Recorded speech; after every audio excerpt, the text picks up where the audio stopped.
Assalamualaikum warahmatullahi wabarakatuh. Saya hormati masuk untuk pesantren sama Hidung ya ini waktu 14 Januari. Saya hormati Bapak Rektor Unja, Bapak Dr. Abdul Aziz BAM. Yang saya hormati Bapak Ikan, Bapak Ahmad Kumidi EPD. Saya hormati Bapak Prodi, Ibu Koprodi, Pustiana Santi MPDI. Dan saya hormati dosen peneliti Ibu Dr. Endra Triwisdawati PDI. Dan saya hormati Pak Ustaz Mahfudin Zaini PDI. Dan saya hormati Ibu Umi Dayati Mahfurah.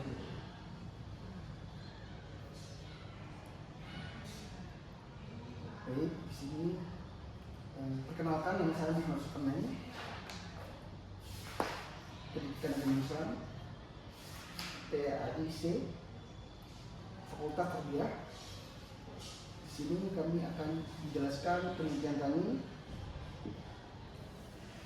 dengan judul analisis implementasi 9 utama santri terhadap pembentukan karakter santri di Pondok Pesantren Zainul Sendiri.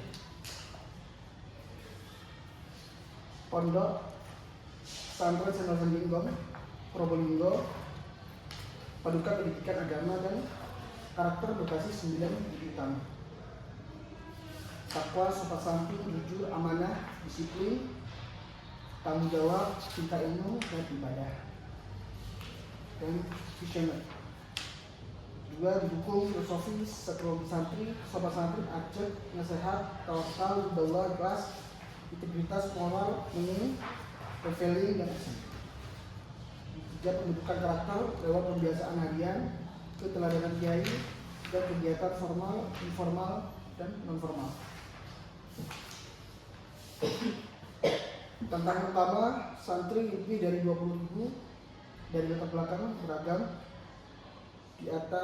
diatasi dengan pendekatan sistematis dan nilai-nilai kolektif. Inovasi, gabungan kitab kuning yang life skill, kewirausahaan, teknologi, dan tingkatkan daya saing. Nilai 9 budi utama: berdampak luas, santri religius, berkarakter kuat, aktif dalam pengabdian masyarakat, relevan dengan kurikulum pendidikan karakter nasional, dan bisa jadi model bagi lembaga pendidikan lainnya.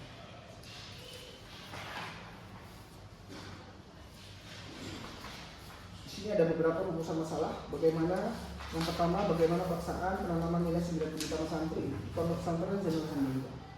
Yang kedua, bagaimana aktivitas implementasi nilai-nilai 9 budi utama santri dalam membentuk karakter santri di Pondok Pesantren Zainul Sendiri. Yang ketiga, bagaimana efektivitas sistem manajemen pondok pesantren dalam mendukung penerapan nilai-nilai 9 budi utama santri. Tujuan penelitian yang pertama untuk mendiskusikan pelaksanaan penanaman nilai 9 budi utama santri di Pondok Pesantren Zainul Sendiri. Yang kedua, untuk mengetahui efektivitas implementasi nilai-nilai 9 budi utama santri dalam membentuk karakter santri di Pondok Pesantren Zainul Sendiri. 3. Mengevaluasi efektivitas sistem manajemen pondok pesantren dalam mendukung penerapan nilai-nilai 9 budi utama santri. Langsung hasil, Mas.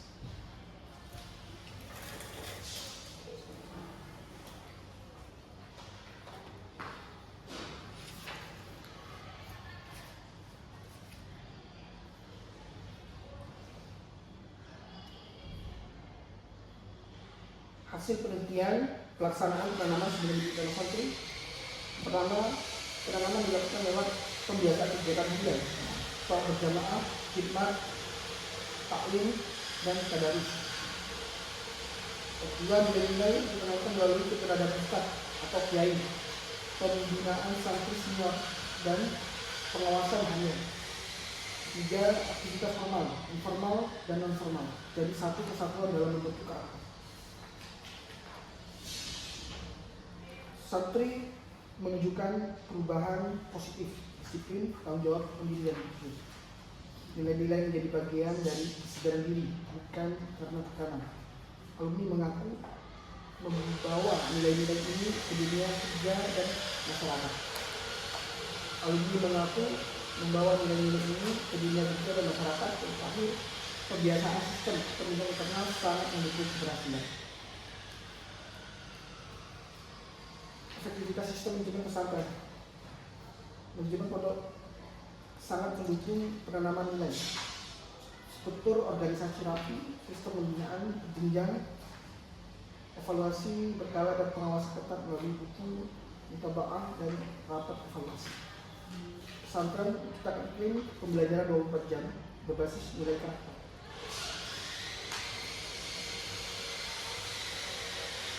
Jadi kesimpulannya, nilai 9 utama menanamkan bahwa kegiatan harian dan keteladanan kita. Dua, santri menunjukkan perubahan positif dalam sikap dan karakter. Dan juga manajemen pesantren mendukung penuh menunjukkan karakter santri.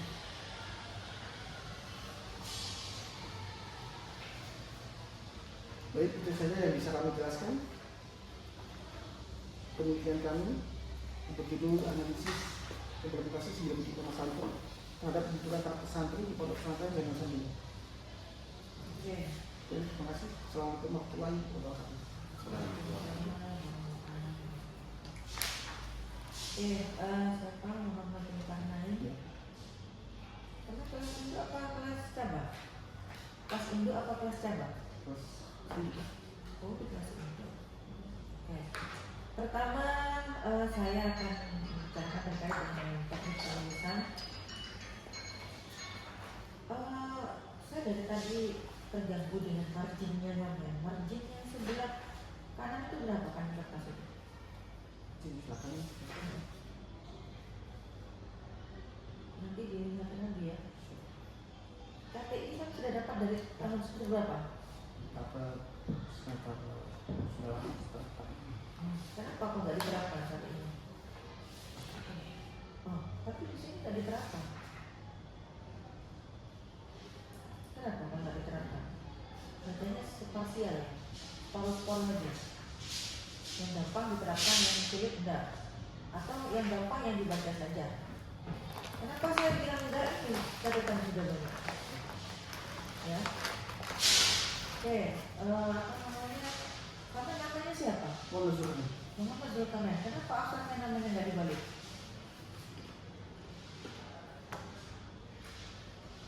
Katanya nggak apa-apa. Katanya siapa? Saya kan tanya. Katanya KTI boleh. Harus balik. Ya usah masalahnya makanya nggak apa-apa. Jadi kemudian apa namanya?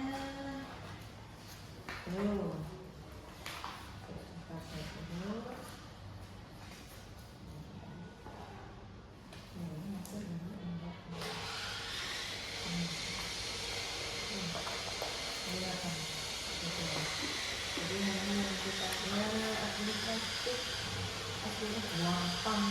Ini yang penting diri atau nggak lawan? Dibantu sama istri. Oh, ya. Saya suka. Oh.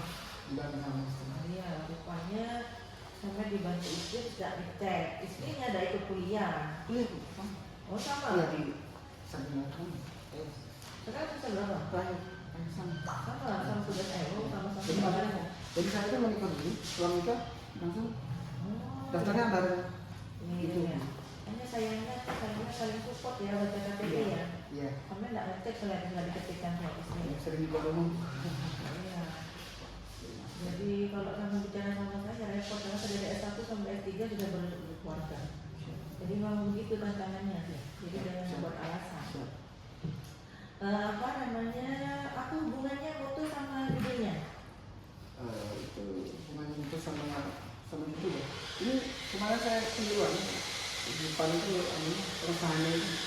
Dia yang videonya saya tanya sama dia yang menjawab. Karena kalau hubungannya foto sama videonya apa?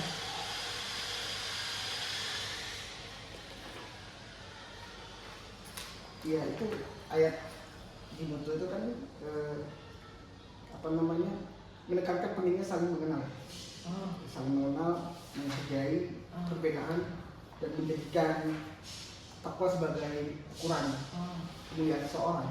Itu hubungannya sama 9 budi utama santri apa? Sesuai dengan tujuan film utama santri yang membentuk karakter santri agar berakhlak mulia, toleransi, dan bertakwa.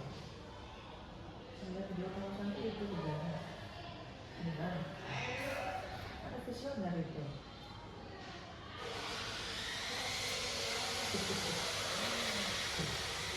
Pertama itu tetap juga untuk belum konsisten ya. Jadi apa namanya, konsisten itu pajak kalau di ini ya. Jadi tetap kayak gitu sesuai dengan ini kan, kadang ada ininya, kadang nggak ada ini ya.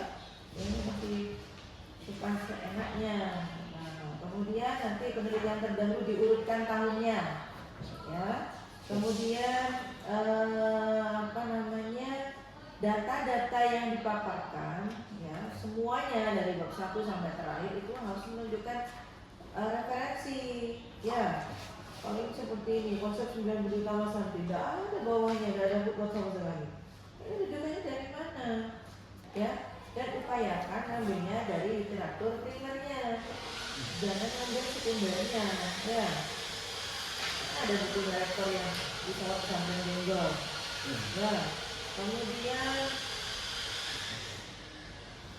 teknik analisis datanya ini kalau kualitatif bukan pakai reduksi tapi pakai kondensasi. Ya, udah berubah zaman itu. Terus hasil penelitian itu 9 budi utama santri itu kan ada 9. Harusnya saat memaparkan data itu disub lagi berdasarkan 9 budi utama santri ya. Hasil penelitian ini disub lagi. Yang pertama apa? 9 budi utama santri. Coba sebutkan tanpa lihat 9 budi utama santri apa saja? Sopan santri. Sopan santri. Iya. Nama silang. Iya. Ada mahasiswa. Jadi ini harus dipetakan. Ini ya Allah, ini dua yang baru menyajikan data. Ini nggak sama dengan makalah ini saya tolak oleh 2 halaman. Ini kan intinya di sini ya, di penelitiannya. Yang menunjukkan visioner itu buktinya apa di lapangan? Yang menunjukkan visioner di lapangan itu apa datanya? Apa sih visioner itu?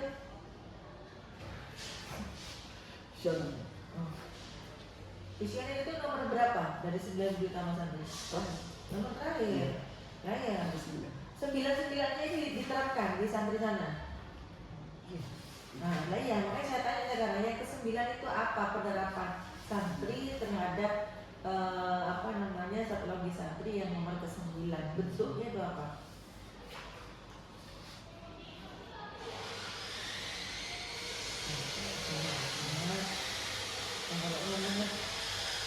Dulu tadi sebenarnya diterapkan apa enggak? Diterapkan. Bentuk penerapannya apa? Kan ditanya lapangan aja. Jadi loh. tidak ada sih. Apanya kan nomor satu. Dan kalau kalian mau bahas 9 budi utama santri, kalau bahas Iya, 3 saja. harus semua. Iya. Dan 9-9-nya harus disertai dengan data itu. Jadi untuk membuktikan bahwa 9 karakter budi utama santri itu benar-benar diterapkan. Nah ini kan sampai bilang menyeluruh dikerjakan dalam kegiatan harian, bahkan bilangnya terstruktur. Ada sayangnya menyajikannya ini tidak tidak terstruktur. Artinya sampai kan jawabnya per item dibuktikan sama data. Jadi memastikan 9 itu benar-benar diterapkan. Terus memastikan efektif itu gimana cara sana memastikan efektif itu? Dengan cara apa? Boleh makanya apa? Dengan cara apa namanya?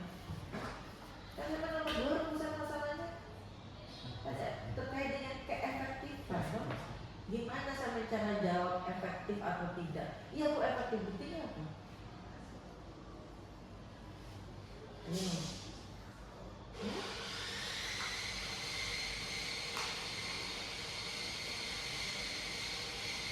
Siapa memastikan kalau karakternya sudah berubah itu pakai konsultasi jadinya. Kalau sudah bicara santri, santrinya ada berapa di sana? Santri pusat atau? Santrinya berapa? 19. Berapa? Pondok pesantrennya 19. Oh, Sabilul Hasan. 19. Berapa jumlah santrinya? Itu 20.000. 20.000 lebih. Iya, 20.000. Oh, kan bilang bahwa di sini sudah menunjukkan perubahan perilaku yang positif dan karakter yang kuat. Ini kan ngibul jadi. Oh, ini gimana mau pertanggungjawabkan jawaban penelitian ini gitu loh. Kan penelitian itu harus bertanggung jawab hasilnya, bisa dipertanggungjawabkan dengan baik. Nah, ini saya tidak ngerti. Kan rumusan masalahnya 2 apa 3? Rumusan masalahnya berapa? Oh, 3. Kalau saya di sini bilang manajemen pondok pesantren sangat mendukung keberhasilan penanaman karakter santri. Apa bentuk perencanaannya dalam mendukung manajemen itu?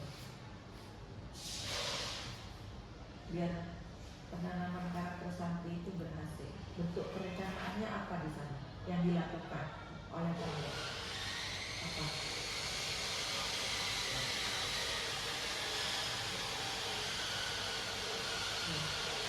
Kalau saya bicara manajemen di dalam itu kompleks manajemen itu, kan saya dokter manajemen.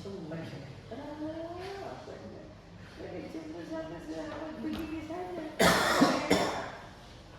Ada yang bilang dengan struktur organisasi yang rapi, sistem pengawasan harian, evaluasi berkala. Organisasi yang rapi sama tidak rapi itu apa kriterianya?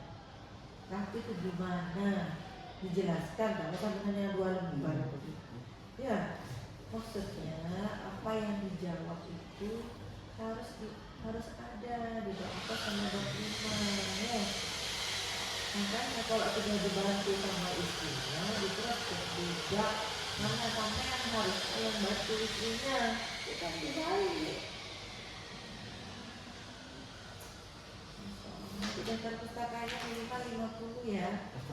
Iya, ini Sugiono di sampai berapa? Di plak kan. Masya Allah. Gimana pertanyaan kayak gini? Nanti diperbaiki lagi ya. Siap.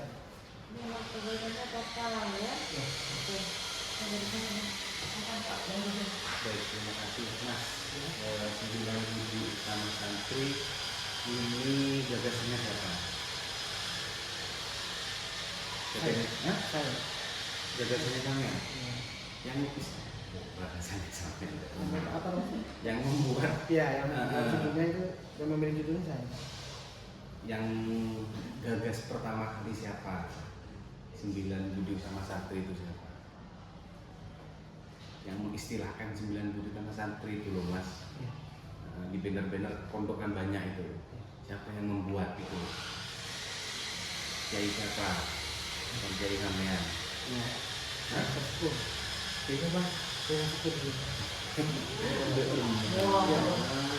Bukan sepuh yang buat. Sampai di sini tidak ada. Iya. Belum deh ini liputan pertama. Tommy kata dia. Siapa yang buat Mas? Iya. Dicari tahu. Terus yang wawancara sama yang membuat gagasan. Sudah izin belum sama yang membuat gagasan? Oke, saya mau mengkaji, ingin memperdalam pemikiran panjenengan tentang 9 juta Mas Nanti. Tidak Pak, saya minta izin ke Izin ke siapa? ustaz-ustaznya. Kalau masih ada yang membuat apa kok ustaznya Mas? Iya. Jadi itu revisiannya nanti saya tanda tangan pengesahan kalau sampean sudah wawancara sama gagasannya. Siap. Iya. Terus saya menyebutkan ada 3 implementasinya. Yang pertama dengan melalui kegiatan harian. Yang kedua dengan memberi sudut tauladan yang baik, iswah peran dari pengurus dan asatid. Yang ketiga peran dari alumni. Yang akan jelaskan dulu. Kemudian analisisnya tidak ada yang mencantumkan kata analisis misalnya dari panjenengan atau usulan dari yang lain atau disuruh istrinya, karena kalau disuruh istrinya kan nggak mikir sudah langsung sudah dilakukan gitu. Ya Dari siapa analisis? Ini ada analisisnya sama sekali ini. Dengan menggunakan kata analisis. Analisisnya tidak ada. Gimana kalau dihapus aja analisisnya? Langsung komputasi aja. Iya, masih nggak ada analisisnya. Jadi dua pilihannya kalau mau analisis secara mendetail, secara mendalam, indikatornya punya. Yang pertama, indikator keberhasilannya ini, bla bla bla. Yang kedua dan sebagainya. Dan semisal tidak diterapkan 9.000 utama santri, akibatnya apa, dampaknya apa, seperti itu mendetail setelah menggunakan Islam ini. Setelah itu tambahan saya, enggak berlanjut. Di pembahasan ini terlihat tidak ada penelitian terdahulu. Ya, ini setelah detail itu kan ada pembahasan. Nah ini pembahasan. Nah ini nggak ada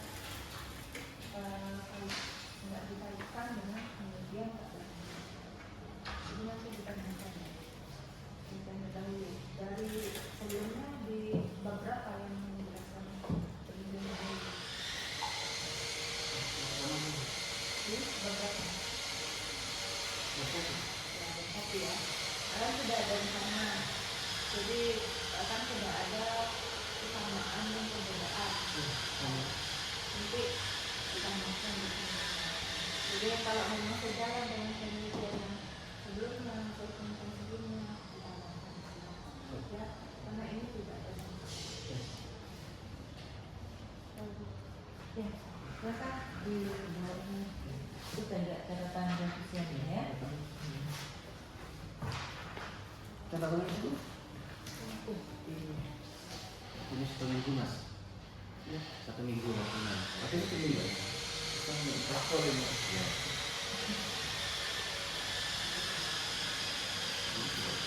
Sama-sama. Ya. Ini cuma 4 jam. Ya.